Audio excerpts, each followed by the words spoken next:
네, 오늘은 그 암행어사에 대해서 강의를 하겠습니다. 여러분들 암행어사는 많이들 아시고 또 들어보셨죠? 예, 근데 우리가 암행어사는 하면 딱 떠오르는 게 이도룡, 춘향전의 이도룡이 이제 생각나고요. 또 야사, 그리고 설화집에 많이 나오는 박문수 어사가 많이들 생각을 할 겁니다. 근데 우리가 알고 있는 실질적으로 그렇게 극적인 반전을 만들어내는 암행어사의 면도 있지만 사실은 그렇지 않은 부분도 많습니다. 그래서 그런 부분들도 우리가 오늘 알고 지내면 좋을 것 같습니다. 자, 암행어사는 이도룡께 남원 고을에 이제 내려가서 암행어사를 출도하면서 어떤 춘향이를 구해주고 또 남원 고을의 억울한 백성들의 송사 또 이런 민원들도 해결해주는 이런 구원자, 메시아적 그런 존재로서 암행어사의 역할이 컸습니다. 그랬기 때문에 일반 백성들한테는 이 암행어사라는 게 자신들을 구원해줄 사람들로 인식이 되어 있었죠. 그래서 특별하게 이런 백성들이 암행어사의 이런 행동들 그리고 기다림 이러한 것들로 인해 가지고 상당히 신화적인 그런 이야기들이 많이 이제 생겨나게 이제 된 겁니다. 암행어사는 우리 조선에서 생겨나게 된 것은 사실 뭐라고 그럴까요? 지방관 그리고 어떤 지방에서 토착 세력의 향리들 이런 사람들이 백성들을 수탈하는 것을 감시하고 그러니까 이제 감찰하는 목적으로서 파견되었던 것이죠. 그래서 한마디로 말하면 왕도 정치를 실현하기 위해서 암행어사 제도가 만들어진 겁니다. 암행어사 제도라는 거는 바로 이 백성들을 임금이 인과 덕으로서 근본으로 해가지고 백성을 다스리는 도리 이것을 실현하기 위해 했던 것이었어요. 조선시대 이전에는 암행어사라는 제도가 없었습니다. 신라시대는 사자, 고려시대에는 감찰어사, 염찰사, 이러한 지방관을 감찰하는 이러한 직분을 받은 사람들이 이제 내려가서 관찰사로서 이제 감시를 했고, 백성들의 억울함 송사들도 해결해주고 그런 역할들을 했었지만은 암행을 하면서 하는 것은 조선시대에만 있었습니다. 중국에서도 우리나라보다 더 일찍부터 지방 감찰관을 감찰하는 이러한 제도는 있었지만 암행하면서 하는 이러한 또 어사는 없었습니다. 그래서 비록 어사의 역할들은 고려나 신라시대나 중국에서도 있었지만 이 조선시대에서 아주 극적인 이 반전을 유효하는 암행을 하면서 나타나면서 백성들을 구원해주는 이러한 어사 제도는 조선시대에서만 있었던 것이었습니다. 그래서 이 암행어사 이 출도라는 거는 상당히 뭐라고 그럴까요? 이 백성들에게 있어서는 기다리고 있는 그러한 존재의 어떤 역할도 있었던 것이었고 또 수령에게는 지방에 있는 수령에게는 피하고 싶은 이런 또 존재이기도 했었던 거였죠. 그래서 우리가 보통 이 출도라는 말은 또 잘 안 쓰고 출두를 더 많이 들어보셨을 거예요. 암행어사 출두요 하면서. 근데 이 출도란 말을 더 많이 사용했습니다. 출도란 말이 더 많이 사용됐고 또 노종이라는 또 많이들 사용을 했다라고도 알고 있지만은 실질적으로는 암행어사 출도라는 말로 더 많이 사용했던 말이 출도였습니다. 그래서 이 암행어사는 방금 제가 말씀드렸던 왕도 정치 실현을 위해서 조선에서 이제 쓰였던 제도라는 것을 우리가 좀 알고 지냈으면 좋겠습니다. 자, 그러면 이제 어사 자격과 선발에 대해서 우리가 좀 알아보도록 하겠습니다. 이 어사는 뭐라고 그럴까요? 그냥 왕이 이렇게 자기 마음에 드는 사람을 뽑아가지고 그냥 파견하고 보내고 이러한 것들이 아니라 처음에 조선 초기에서는 왕이 직접 선발해가지고 후보자들을 선발했다는 거는 바로 이렇게 뽑아서 보내는 게 아니라 승정원에게 후보자들의 명단을 보냅니다. 그러면 승정원에서 이제 그 통보를 해서 이제 지정을 하면 통보를 해서 그 어사로 이제 그 선정된 사람이 들어오게 되는 거죠. 조선 초기에는 그렇게 왕의 직접 그 통해서 했지만은 점점 그 조선 중기로 갈수록 어사 파견하는 횟수가 아주 많아집니다. 그래서 그 뒤부터는 이제는 의정부에서 이제 이렇게 추천을 받아서 하게 되게 이제 바뀝니다. 이제 그럴 때 이제 이런 기준들이 처음에 그 청렴 결백하고 젊은 당화관에서 이제 어사의 자격을 갖추게 됩니다. 이 청렴 결백, 그러니까 깨끗한 부정부패에 대해서 적발해내고 그 이러한 그 처음에 이제 그 젊은 이 신하들이기 때문에 어떤 노회한 뭐 이렇게 나이 먹고 교활하고 간신적인 이런 그 노신들이 아닌 아주 젊은 바로 이제 그 과거에 급제해가지고 몇 년이 지난 이 신하들이 이제 보내지게 되는 겁니다. 그리고 젊은 당화관이 가게 되는 거죠. 당화관이라는 거는 조중에 있는 관원들은 당상관과 당화관으로 이렇게 구분 지을 수가 있어요. 당상관은 정상품의 통정대부 이상이 당상관이에요. 그리고 정상품의 그 통운, 그 통정대부, 통운대부로 또 정상품에서 구분이 되는데 그 통운대부 이하의 그 관원들 우리가 당하관이라고 합니다. 그래서 그 당하관에 있는 중에서도 젊은 이런 신하들 중에서 이 청렴 결백한 사람들을 이제 주로 이제 자격을 주어지게 되는 겁니다. 또 이렇게 젊은 당하관으로 뽑는 이유는 현실적인 이유도 있어요.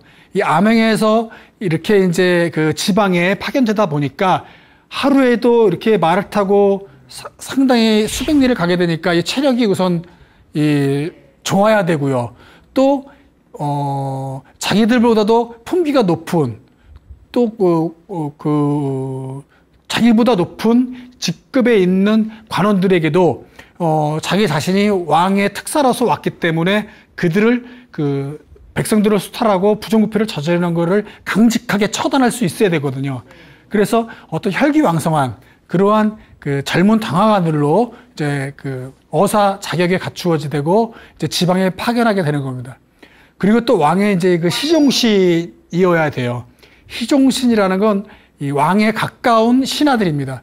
그 조정에서 왕의 측근들로서 시종을 드는 이런 그 관직에 있는 사람들은 이 승정원, 그러니까 도승지, 승지들이 있는 승정원, 그리고 이 사헌부, 사관원, 뭐 예문관, 이러한 그 관청에 있는 근무하는 사람들이 왕의 측근이고 또 왕을 가까이에서 시종하는 그 시종관들이거든요.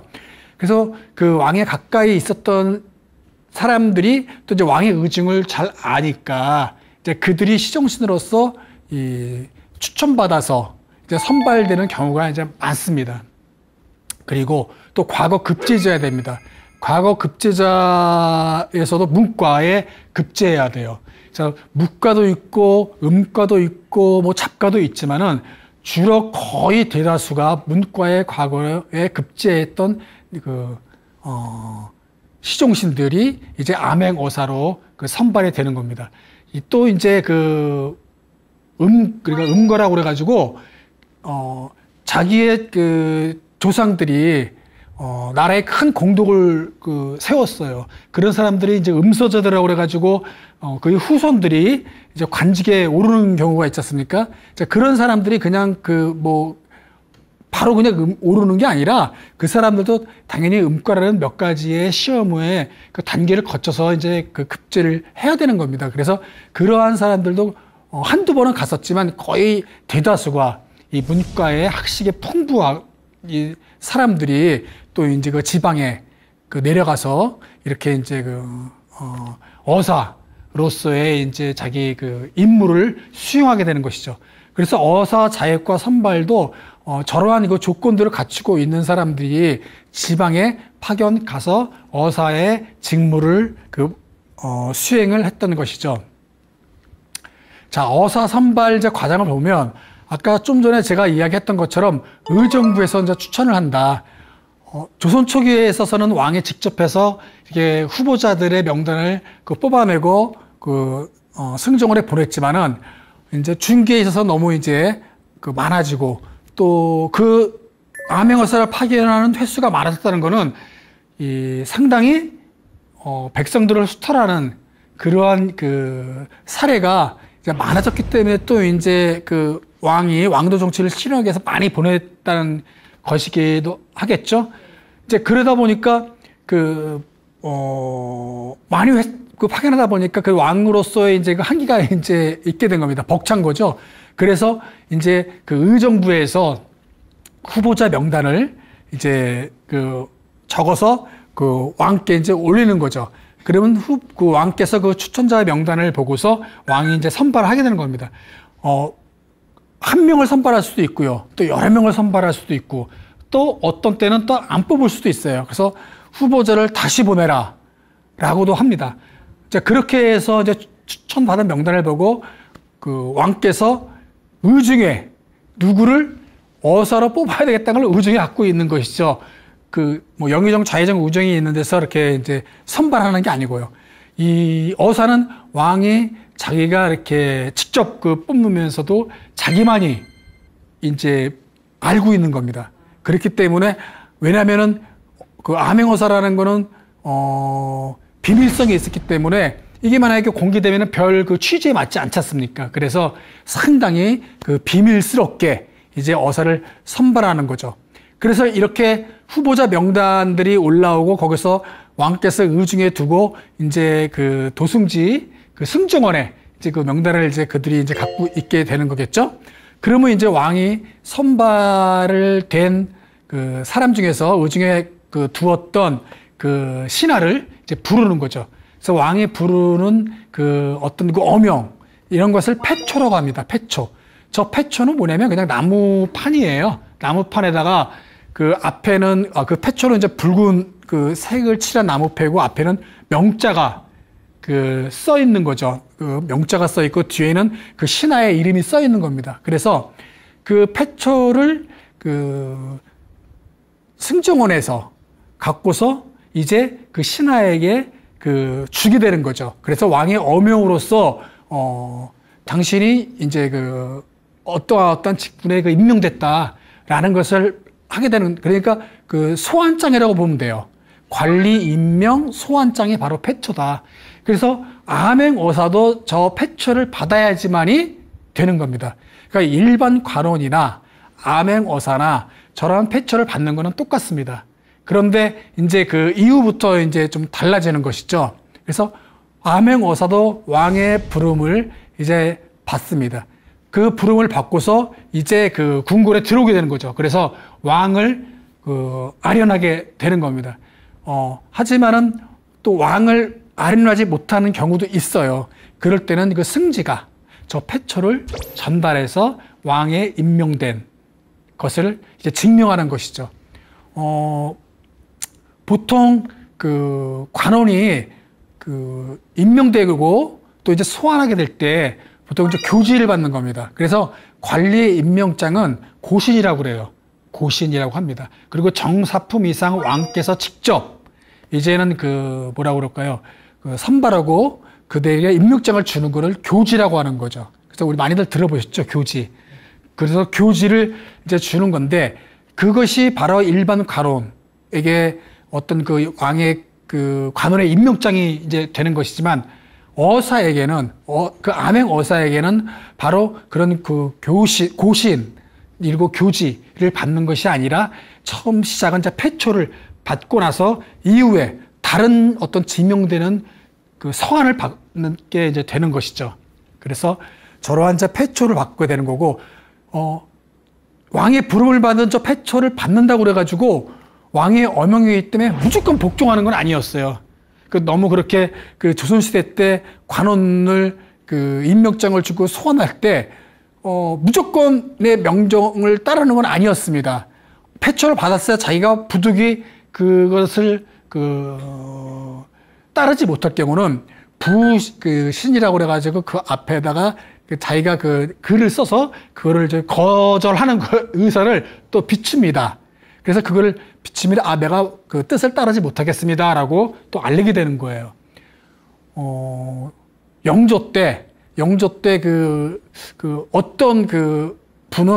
어떤 분은 37번이나 거절을 합니다. 그러니까 거역을 하는 거예요. 이 부름을. 그 부름을 이렇게 거절할 때는 당연히 엄명이기 때문에 거기에 대해서 처벌을 받습니다. 그런데 이 영조 때 어떤 신하는 37번이나 아마 왕의 엄청난 총애를 받았던 분이겠죠. 그 정도로 계속해서 삼고초려 이상이죠.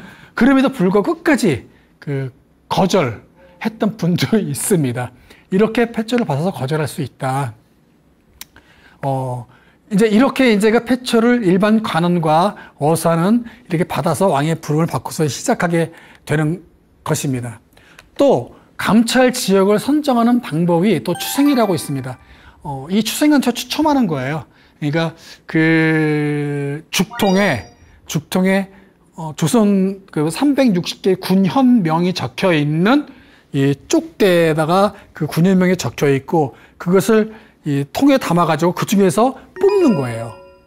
그러니까 미리 신하들과 함께 영의정, 좌의정, 우의정과 함께 신하들과 논의를 해서 이번에 어떤 지역을 감찰을 해야 되겠습니다 해서 신하들이 이제 이야기를 하는 것이 아니라 왕이 직접 또 생각했던 것을 정하는 게 아니라 추생을 뽑는 거예요. 군현명을. 그래서 그것을 뽑아가지고 그 지역을 감찰을 보내는 거예요. 그러니까 왕이 어사도 최종적으로 후보자에서 선발을 하는 거고요. 또 이번에는 어느 지역으로 가서 거기를 수령의 백성들을 잘 다스리고 있는지를 감찰하는 것도 추첨을 해서 한다. 그래서 상당히 비밀스럽게 이렇게 암행 지역을 뽑았다. 그래서 바로 저러한 방법으로 해서 추생을 했습니다. 조선 초기에는 상당히 반대가 많았대요. 신하들이 반대가 많았지만 나중에는 여러 곳에 이제 보내야 되기 때문에 이렇게 추첨을 통해서 하는 것이었습니다. 일찍부터 어떤 폐단이 많았었나 봅니다. 그러니까 추생을 하지 않고 조선 전기에는 이렇게 논의를 하고 또 이렇게 해서 보냈는데 이미 비밀이 새 나갔기 때문에 그 지역의 수령과 그 지역의 토착 세력들이 결탁돼 가지고 이미 문제가 됐던 것들은 전부 다들 이제 숨겼겠죠. 그리고 또 백성들에게 이렇게 잘 먹이고 또 선정을 베풀고 그래가지고 입막음을 많이 했겠죠. 그래서 그러한 일들이 많이 이제 문제점들이 생겼나 봅니다. 그래서 어사로 파견됐던 사람들이 들어와서 보고하면서 또 이제 강직한 신하들은 지금처럼 해서는 안 되고 이렇게 추첨을 통해서 추생을 해야 된다고 단종 때부터 일찍부터 계속해서 이렇게 이제 요청을 했었나 봅니다. 그런데 또 계속해서 그것들이 이제 되지 않고 나중에서 중종 때인가 이렇게 선조 때서부터 주로 선조 때부터 이 암행 어사 제도가 많이 이제 자리 잡게 되거든요. 그 전에 많이 이렇게 문제점들이 보고되고 또 비밀이 새어나가고 그래가지고 이러한 방법들이 거의 이제 정착이 선조 때부터 되기 시작했던 겁니다. 바로 이렇게 해서 또 감찰 지역도 이제 선정을 했다라는 것을 알게 되면 좋겠습니다. 자, 이제 또 봉서, 사목, 마패, 유촉이 있는데요. 바로 암행어사를 증명하는 신원을 증명하는 게 바로 저 네 가지입니다. 그러니까 마패만이 있는 건 아니에요. 제일 중요한 게 바로 저 봉서입니다. 관원을 임명을 하는 것을 고신이라고 그랬고 또 임명장을 교지라고 했었죠. 근데 암행어사는 특별한 증명서가 받게 되는데 그게 바로 봉서라는 겁니다. 봉해진 서한이에요. 봉서라는 의미는 봉서는 왕께서 직접 친서로 작성을 하고요. 저기에 왕께서 너를 어사로 이제 임명을 하고 너는 어느 지역에 가서 아까 이제 추생을 해서 뽑았던 그 지역 감찰 어떤 가서 거기를 지역에 가서 암행을 해서 어사의 직무를 보도록 해라. 그리고 어떠한 것을 조사해라. 이러한 것들이 써 있는 거예요. 그리고 사목이라는 것은 봉소에 미처 담지 못한 내용들도 추가적으로 담기도 하고, 특별하게 그 어사가 지켜야 될 직무 준칙들, 지방에 내려가서 이래서 준칙들, 그 관가에 가서 밥을 예를 들어서 얻어먹지 말라, 이런 것들입니다. 아주 조정에는 대신들이 하는 것처럼 그렇게 위세당당하게 다니지 말아야 되는 것들인 것이죠. 그리고 어사로서의 지켜야 될 준칙들이 저 3억에 또 이렇게 있는 거예요. 규칙들. 그리고 봉소는 바로 중요한 그런 임무, 수행해야 될 내용들이 적혀 있는 것이죠. 바로 이러한 것들이 봉소와 3억에 이제 지켜져 있어서 저것을 갖고 바로 이제 증명이 되는 것입니다. 또 이제 봉소 같은 경우 특이한 거는 일반 어사 같은 경우는 봉소의 겉봉투에 이름이 써 있어요.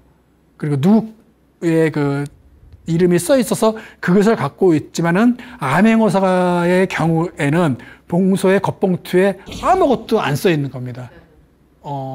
어사가 누군지 알 수가 있잖아요. 그러니까 누가 다른 사람이 보게 되면 그 어사 이름도 아무것도 안 써 있어요. 하지만 아무것도 안 써 있지는 않고 그 겉봉투에 그렇게 써 있죠. 도 남대문 외 개탁. 그러니까 남대문에 도착해서 문 밖에서 열어봐라 라는 거예요. 도 동대문 외 개탁. 하는 동대문 밖에 나가서 열어봐라. 그 암행어사가 그 봉수를 받으면 바로 즉시 사대문 밖에 나가가지고 그 봉수를 열어보게끔 되어 있어요. 그러니까 내가 암행어사로 선발됐다고 그래가지고 집에서 느긋하게 있고 그러는 게 아니라 빨리 준비 채비를 바로 지명되면 즉시 그 준비를 최대한 빨리 해서 그날로 나가는 거예요. 그래서 그 사대문 밖에 나가면 저 봉수를 그때 그 자리에서 열어보는 겁니다. 그 밖에 이제 동대문, 남대문, 그 숭례문, 이렇게 흥인지문, 도리문 이렇게 써 있었겠죠? 그 문 밖에 나가가지고 그때서야 그 사람도 알 수가 있어요. 그만큼 비밀성을 지키기 위해서였죠. 그렇게 해서 그 봉수를 그때 알고 그 지역으로 가는 겁니다. 그러니까 그 일반 어사 같은 경우는 상당히 당당하게 그 지역을 가는 거예요. 많은 군관도 거느리고, 수의라고 그래가지고, 관복, 비단, 아주 화려한 비단복을 입고, 이렇게 어사로의 직분으로 가는 거예요. 특별 임무를 띠고. 하지만은, 암행어사는, 그러한 방식이 아닌 거죠. 비밀스럽게 암행해야 되기 때문에, 그렇게 그 봉소 3억. 그래서, 이 봉소는 바로 그 암행어사의 임명된 증명서죠. 그 잊어버리면 큰일 나겠죠? 그래서 그 봉수와 그 3억. 그리고 또 이제 그 마패와 유축이 있는 겁니다. 또 이제 마패를 한번 이제 좀 보게 되면 방금 저 그림에서 왼쪽에 있는 것이 바로 봉서, 왕의 친서 서한이고요. 저건 이제 3억이라고 해서 구체적이고 많은 이야기, 이제 그 내용이 있는 것이죠. 그리고 바로 마패, 유척, 이렇게 네 가지가 바로 암행어사를 증명하는 였습니다. 자, 이게 이제 봉소예요. 이렇게 봉소의 서한의 어떤 직무와 그리고 어떤 직권과 어느 지역을 가라는 저런 내용들이 담겨져 있습니다. 자, 이거는 마패죠. 이 마패는 우리가 많이들 드라마나 이런 영화나 보면은 가장 많이 이제 등장하는 거죠. 저 마패는 처음에는 조선 초기에는 그 역제제도 때문에 생겨난 것이죠. 조선시대 때 관원들이 지방에 출장 갈 때 이제 걸어서 가지만은 가까운 데는 멀리 갈 때는 말이 필요했겠죠. 그래서 조선시대 때 관원들이 출장 갈 때 필요했기 때문에 역제제도가 만들어지게 되는 겁니다. 그 역제제도는 지방에 그러니까 30리마다 역을 만드는 거예요. 30리마다 역을 만들어서 관원이 말을 바꿔 타고 이동할 수 있도록 하는 것이죠. 그리고 필요할 땐 역줄도 같이 가게 되고요. 그래서 그 역참에는 바로 이런 그 말과 역줄들이 이제 근무했던 것이었죠. 그래서 우리가 지금 요즘도 쓰는 말이 어느 지역을 갈 때 또는 뭐 어디 갈 때 한참 걸린다는 말 쓰죠. 네. 그 한참이 한 역참과 한 역참의 사이예요. 우리 그 역참과 역참 사이예요. 그래서 지금도 우리 한참 걸린다고 어디 뭐 등산 갈 때 산에 저 어디까지 막 한참 걸려요. 그게 이제 그 사이예요. 그래서 그 역참 제도에 사용하기 말을 쓰기 위해서 저 마패를 관원들이 이제 그 사용했던 것이고 상서원회라는 곳에서 발급을 했던 것입니다.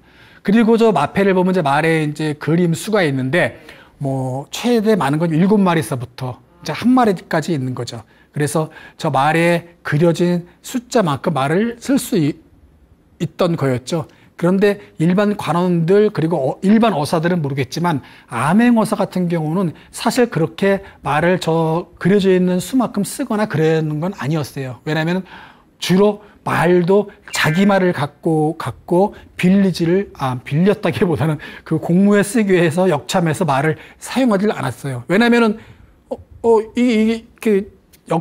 금방 그 소문이 나죠. 다 그 지방에 그 역참이라는 것이 거기에 관찰사나 수령이나 다 같은 그 연관되어 있는데 금방 바로바로 보고해야 되지 않겠습니까? 그래서 잘 사용하지 않았습니다. 저거를 주로 썼던 거는, 이제 부정부패를 적발하고 그 출두할 때 사용했던 것이었죠. 자기가 어사하는 걸 증명하는 것이었죠. 그리고 이 창고를 그 봉고할 때, 그 창고를 이제 딱 막고 이제 문서를 막 조사하고 막 이러거든요. 왜냐면 그 조사 도중에 또 그 빼나가기도 하고 다시 집어넣기도 하고 막 이러면서 할 거 아닙니까? 군대에서 우리 비추창고 우리 검열 나올 때 이렇게 상당히 바쁘지 않습니까? 그러니까 마찬가지로 그 관아에서도 이제 그랬었죠. 그러니까 바로 어사출두가 되자마자 그 봉고를 하거든요. 그럴 때 봉고를 할 때 이 봉고 쓰고서 종이에 봉고를 쓰고서 저 마패를 이제 인을 찍어가지고 관인 대신으로 꽝 찍는 겁니다. 그래서 저 오른쪽에 보면 이렇게 인이 남아있는 것도 조금 약간 보이죠. 인주의 그 빨간 이제 그런 것이 도장의 어사의 관인의 용도로도 쓰이는 거거든요. 그래서 마패는 그런 용도로도 그 사용이 됐습니다. 그래서 이 마패는 처음에는 조선수차기는 나무로 좀 만들어졌다가 파손되고 손상되고 그래서 이 세조 때부터 철로 이렇게 만들었다고 합니다. 그래서 그 뒤로 저 상단 부분에 그 끈을 묶어서 허리에 차서 이제 들고 허리에 차고 이제 소지하고 다녔다고 하는 것이죠. 그래서 저 마패는 그 암행어사의 어떤 그 신분을 증명하는 거기도 하고요. 어떤 그 권위와 위엄을 보이는 의미로 또 이제 그 사용하게 됐던 것입니다. 그 유척은 우리가 보통 암행어사는 그 출두할 때 마패를 사용하다 보니까 이제 그것만 많이들 알고 있는데 저 유척은 또 상당히 중요한 그 물건입니다. 이 유척은 뭐냐면은 한 20cm 정도 되는 그 노쇠로 만든 자예요. 그래서 한 5가지의 용도로 사용될 수 있는 길이를 재는 자가 바로 저 유척입니다. 그래서 저 유척도 항상 갖고 다녀야 됐습니다. 저 유척의 사용 용도는 뭐였냐면은 이제 그 어사가 출도를 하고 나서 창고를 이제 봉고하고 저 유척을 갖고서 이제 뭐라 그럴까요? 박 이렇처럼 이렇게 쌀을 푸는 그 용기 있지 않습니까? 자, 그런 용기로서 우리가 세금을 징수를 지방 수령이 세금을 징수해서 이제 한양으로 보낼 거 아닙니까? 그러면 그 사또가 자기 마음대로 곡물로 보내고 또 자기가 또 이제 챙길 수가 있잖아요. 그래서 그러한 것을 방지하기 위해서 이 되나 박에 길을 잽니다. 그 어사가 자기가 그래가지고 이제 그런 것들 그리고 또 이렇게 형구라고 있죠. 그 죄인들을 엎드려서 곤장을 때리지 않습니까? 태나 장으로 때리는데 그 태와 장의 크기를 또 재는 거예요. 왜냐하면 경국대전에 그런 형구의 크기들도 다 규정되어 있거든요. 그래서 자기 마음대로 막 형구를 만들어가지고 이렇게 이제 그 죄인을 형벌하는 것을 막기 위해서, 남용을 막기 위해서 저거를 씁니다. 그래서 한마디로 말하면 어떤 그 죄인들의 그 남용을 막고 또 이 세금 징수의 수탈을 하고 있는지, 이런, 그래서 도량형을 통일시키기 위해서 저 유척을 가지고 다니는 겁니다. 그래서 그것을 사용하기 위한 거예요. 그러니까 우리가 그 암행어사 하면 단지 그냥 그 철도해야 하고 그 부정부패를 저지른 수령을 뭐라고 그랬고요. 그냥 쉽게 윽박지르고 이렇게 이제 처벌하고 파직하고 이러는 것이 아니라 저렇게 꼼꼼하게 행정 절차를 거쳐서 수령을 파직하신 것이지, 그냥 문서에 나와 있는 내용을 간단히 이렇게 해결하는 건 아니에요. 아주 그 불법 문서를 파악해서 그 불법 문서가 되어 있는 것을 갖고 또 유척을 갖고 이렇게 수령을 파직하는 거죠. 처벌하는 어떤 그런 증명하는 문서가 돼야 되는 겁니다. 불법 문서도 창고에 있는 물건과 장부에 있는 물건을 대조를 해서 정확한지를 보는 것이죠. 그리고 그 문서도 사실은 어떻게 보면은 뭐라고 그럴까요? 나쁜 마음을 가진 아전이, 이속이 또 문서를 불법적으로 만들 수도 있지 않습니까? 그래서 그 불법 문서에는 수령의 낙인이 찍혀 있는 것만 인정이 돼요. 그러니까 낙인이 찍혀 있는 문서는 공문서라고 취급하지 않아요. 그래서 그런 문서에서 어떤 불법적인 사항과 이 창고에 있는 어떤 곡물의 수량에 맞지가 않으면 그건 징병제가 안 돼요. 수령이 확인한 문서만이 그 문서로서 효과를 발휘합니다. 그래서 이러한 문서들이 아까 제가 말했던 그 봉서의 그 내용, 이러한 것들에서 다 자세하게 이제 그렇게 또 이제 나와 있는 것이죠. 이 3호과. 그래서 그런 나중에 한양으로 귀환해서 왕께 보고할 때 그 불법 문서도 같이 증명자료로 보고하는 겁니다. 이제 그래서 그러한 것들로 갖고서 이제 수령을 이제 징계했다. 또한 유척, 아주 중요한 그런 있었습니다. 자, 정조가 영남 지역에 보낸 신기타라는 암행어사에게 준 봉서입니다. 이걸 잠깐 이제 한번 보면은, 경상도에 이를 때까지 지나가는 고을도 한결같이 해당 고을을 염탐하라. 그러니까 어떤 전라도 어사로 파견되면, 그러니까 전라도 어사로서 거기에 가서만 보는 게 아니라 이 경상도에 이를 때까지 지나가는 고을도 염탐하라는 겁니다. 그러니까 염탐할만 하라는 거지 어사 출동하라는 건 아니에요. 어사가 어떤 암행어사로 돼가지고 어느 지역에 감찰을 할 때 딱 그 지역에 정해진 곳만 출두하게 되어 있어요. 다른 데에서는 하면 안 돼요. 그건 이제 나중에 또 이제 말씀을 드리겠지만은 정해진 곳만 가서 그 어사 출도를 한다. 그리고 수령의 죄가 명백히 드러났을 경우 그 즉시 봉구하고 조정에 들어온 뒤 논하라. 뭐 이런 것들. 각 고을의 진율과 곡물의 대여에 대한 잘잘못의 허위업을 낱낱이 탐지하라. 그러니까 기근이 생겨가지고 백성들을 구제해서 곡물들을 이제 그 환곡으로 이제 이렇게 빌려주고 또 가을에 걷어 이러거든요. 봄에 빌려주고 가을에 걷는 그런 환곡도 있고 또 기근, 흉년이 들어가지고 긴급하게 이런 구제하기 위해서 쌀을 또 이제 나눠주거든요. 그런 진율. 이런 거 할 때 얼마나 많이 수령이 향리나 마음만 먹으면 이렇게, 빼먹기도, 횡령도 하고 또 백성들이 줬던 걸 다시 또 많은 이자를 갖고서 걷어들이기도 하지 않겠습니까? 이러한 것들을 이제 낱낱이 조사하라는 거죠. 그리고 수령뿐만 아니라 감사도 감찰하라. 뭐 이런 거죠. 관찰사까지도 감찰하는 거겠죠. 그리고 옥사가 지나치거나 형벌을 쓰는 데 대해서 신중하지 않은 자는 보고하라. 규정되어 있는 형벌이 아니라 그 이상의 뭐 가두거나 또 때리거나 이런 것들이 있는지도 송사의 문제, 재판을 어떻게 처리하는 것지도 보고하라는 것이 이제 정조가 심기택에 줬던 이런 봉수의 그 내용입니다. 수령의 어떤 죄들, 그것들을 이제 밝혀내는 것이죠. 이제 출두를 할 때, 이제 마패를 들고서 이렇게 이제 그 문을 두드립니다. 그 이제 그 관아의 문을 두드리고 그러면 이제 그 암행어사 출두요라고 하고 또 이제 그러면 그 관아에 있는 이속들이 그 아전들이 쫙 일렬로 이제 대열을 하고 그 수령이 앉아 있는 그 대청에 있던 어좌에 가서 앉는 것이죠. 이렇게 앉으면서 이제 문서들을 가져와라. 그래서 문서들을 다 이제 그 조사를 하는 겁니다. 수삼일 걸리는 거예요. 그 잠깐 하는 게 아니라 한 2, 3일 정도 또 뭐 4, 5일 오랫동안 그 하는 거예요. 그래서 이렇게 문서를 적발해서 문제가 나오면은 이제 그것을 갖고 조사에 들어가는 것이죠. 그리고 창고를 봉급하는 것이죠. 그리고 군관이 거기를 지키게 되는 거고요. 이렇게 이제 그 며칠 동안 이제 감사를 받게 되는 겁니다.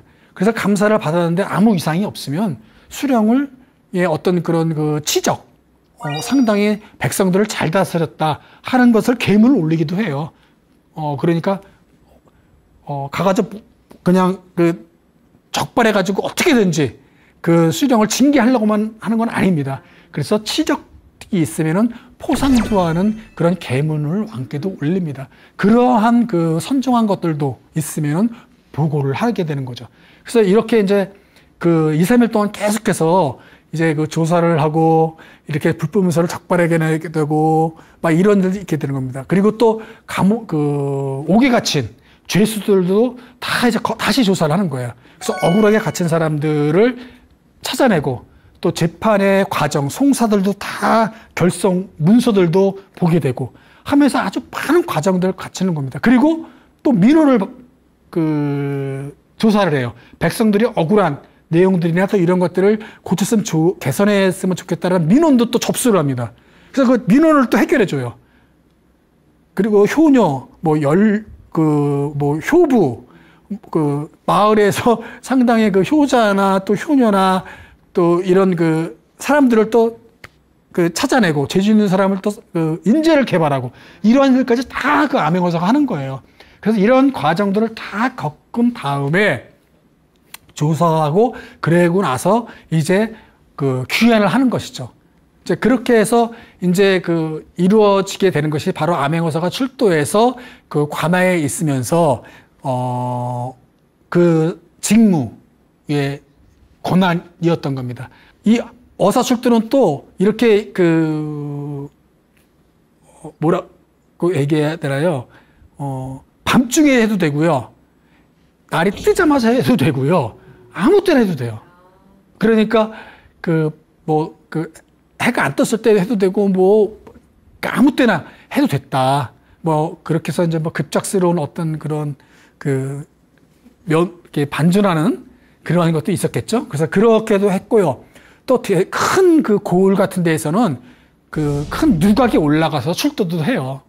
그러니까 꼭 그 관아의 문을 두드리면서 하는 건 아니다.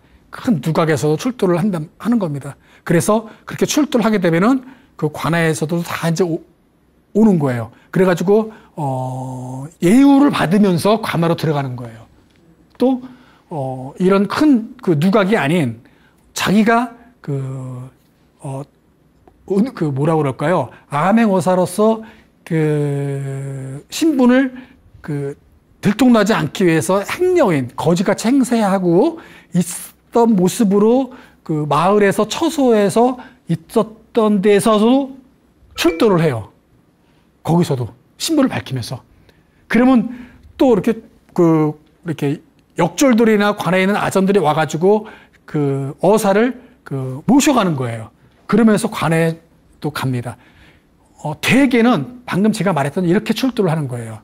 그러니까 그 야밤에 또는 새벽에 갑자기 관의 문을 두드리면서 하는 경우도 있지만은 그렇게 또 했지만은 주로 이렇게 처소에서 그 자맹어에 있었던 처소에서 출두를 많이 했습니다. 이렇게 이제 그 암행어사가 출두를 이제 하고 이제 그 한양으로 또 이제 이제 가지 않습니까? 그럼 올라가면 또 이제 보고서를 작성하는 거예요.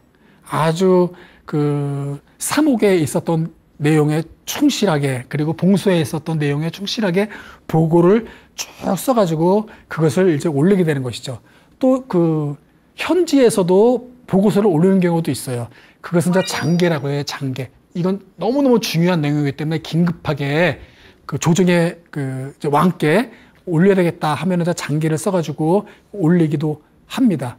또 이 봉소의 치계라고 해가지고 이러한 상을 조사했을 때 이것은 바로바로 그 상주해라, 보고해라 하는 이런 내용이 있으면 이제 그 장계를 올리게 되는 것이죠. 그렇지 않은 경우는 다 끝나고 올라와서 이제 그 보고서를 작성하는 것이죠. 그 보고서의 내용은 아주 그 구체적이고, 그리고 이 수령의 어떤 그 죄목을 낱낱하게 적어 놓은 겁니다. 그리고 어떻게 해야 된다, 그 처벌을 어떻게 해야 된다 까지도 이렇게 해서 이제 그 올리면 왕께서 보고서 그대로 이제 처벌을 이제 하게 되는 것이죠. 이 보고서 같은 경우도 이렇게 이제 왕께 보고를 하게 되는 거고, 그렇게 해서 암행어사가 이러한 데를 감찰하고 들어왔고, 이러한 내용으로 죄목으로 수령을 했다라는 내용들이 공개되는 거예요. 그 전까지는 전혀 드러날 수는 안 되었던 것이죠. 그러나 사실은 또 그렇게 되지 않았죠. 그 암행어사가 그 수행원들도 데리고 가야 되지 않습니까? 시정관들을 데리고 가야 되는데, 그 시정관들이 또 자기가 시정관으로 가게 된 것을 자랑하고, 그래서 비밀이 노출되는 경우가 많았어요. 그래서 원칙상으로는 시정관을 둘 수 없었습니다. 하지만 그럼에도 시정관들, 그 수행원들이 지역에서 그 정보를 조사해서 하는 아주 그 중요한 역할들이 있었습니다. 암행어사가 어떻게 다 조사를 하겠습니까? 그 수행원들이 조사를 하지, 그 지역에. 그래서 그러한 일 때문에 수행원들이 그래도 이렇게 따라갔다. 하지만 군관인 따라가지 못하겠습니다. 그래서 군관인 한두 명 따라갈 경우는 그 어사는 엄중한 처벌을 받았습니다. 그래서 그러한 내용들이 실록에도 기록에 좀 남아 있습니다. 그래서 수행원들을 못 가게 했지만 원칙상으로는 어떤 현실적인 필요에 의해서 수행원들이 따라갔다. 그래서 시종들이 같이 함께 움직였습니다. 그리고 또 여비도 되게 필요하겠죠. 일반 어사나 이런 그 필요 관원들은 노문이라고 그래가지고 여행 허가서를 갖고서 그 마을에 가면 그 과마에서 그 먹을 것들을 받고서 이렇게 생활했지만, 암행어사는 그럴 수가 없었습니까? 주막에서 밥을 먹고, 또 이렇게 그 걸식을 또 하게 되는, 돈이 없으면 걸식을 하게 되고, 막 이렇게 해서 이제 그 가는 것이죠. 그렇기 때문에 암행어사 같은 경우는 자비로 했습니다. 모든 것들은 자비로 자기가 돈을 마련해서 가서 내려갔습니다. 그러니까 조선 후기 마지막에 끝에 말기에 가면은 이렇게 이제 여비들도 만들어서 주긴 줬지만은 원칙상으로는 그 여비들도 자기가 마련해서 갔었던 겁니다. 그만큼 그러한 것들은 다 비밀성을 보장하기 위해서 했던 것이었죠. 그래서 그 암행어사 제도는 이 조선에 있어서 어떤 부정부패를 막기 위한 하나의 그 노력 중에 하나였다. 그리고 왕도 정치를 실현하기 위한 거였다. 그리고 상당히 출도했을 때는 멋있었지만 그 과정에 있어서는 상당히 비밀스럽게 파견됐고, 또 암행어사는 상당히 그 거지 어사라는 말을 들으면서까지 비밀성을 지키고 내려가서 백성들의 어떤 구원자의 역할을 했던 그 관원이 바로 암행어사라는 직제였었습니다. 네, 이것으로 강의 마치도록 하겠습니다.